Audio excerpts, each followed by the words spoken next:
For Ballard Jr., a life in bowling was practically predetermined. His parents met in a bowling center, raised him in one, so it was no surprise that when he was still a teenager, Dell took his shot at the PBA. He was awfully young to head out on tour, but this experiment came with an expiration date. I went out on tour with a $5,000 credit card. My dad said, when the $5,000 is done, you're done. My first year, when I was 19, I made $36,000. My expenses were around $30,000, so I actually had a little bit.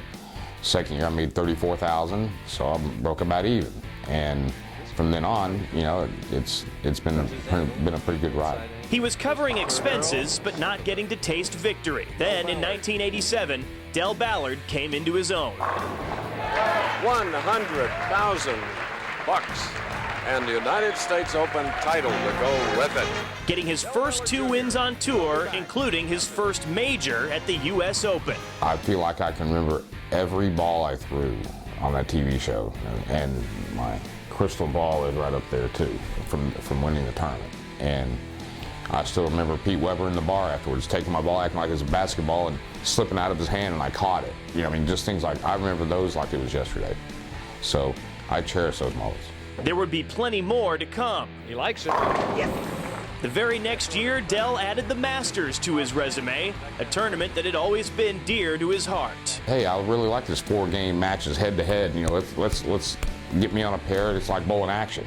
That's where I grew up, bowling action. And when I won the Masters, it was the tournament like Earl always won. And that was, you know, he was one of my, you know, idols growing up, obviously, and it was just fantastic. Dell won 3 times in 1989, including yet another major at the Tournament of Champions, and 4 times in 1991. Yeah, baby! It's a song! He had found his groove both physically and mentally. One of the strongest part of Ballard's game was his mind. He had the ability to just turn it on and say, you know, now I'm bowling. And you put that much talent, and as much as he had physical talent, with that type of mental game, that type of concentration and commitment, it's no wonder that he's going into the Hall of Fame. I could make the ball hook when a lot of people couldn't. I could throw it slow and I could hit it hard. A lot of people throw it slower, they don't hit it quite as hard. And I just kind of had a little trick there from 87 to 92 that I could grind. My mentality the whole time was just grind, and then let the chips fall where they fall. He should have won 5 tournaments in 91, but needing 7 pins on his fill ball, this happened. What has happened? Ballard needing 7 pins has thrown in the channel and handed the title to Pete Weber. You know, at the time I was mad and I was upset, but I won 2 weeks later, and to me it was just not a big deal. To this day, if I go to a city that I haven't been in many years, I'll hear it. It's been 20 years, and I still get hammered on it. I felt for him being in that position before too. You know, it's just something that you got to deal with, and you know, life goes on. You got to get over it, and obviously he got over it. He definitely got over it. 2 more wins in 92, and then 1 final major as he claimed his 2nd U.S. Open crown in 1993. So you have a new U.S. Open champion, Ballard Jr.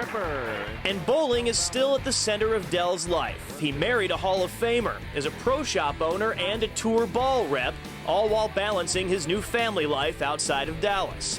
And the Hall of Fame honor comes at a good time after a year spent battling throat cancer. It was the best phone call. It came at a time when we really needed a little bit of a pick-me-up. It was a little bit of a rough year. So it was definitely happiness leading into a new year and a new beginning, so we were thrilled. I used to bowl 5 leagues a week. I mean, that's where I came from. And so to me, the USBC Hall of Fame really means a lot to me because it's, you know, everybody forgets where they come from. I don't forget where I came from. And it's on my birthday. I mean, how can you beat that?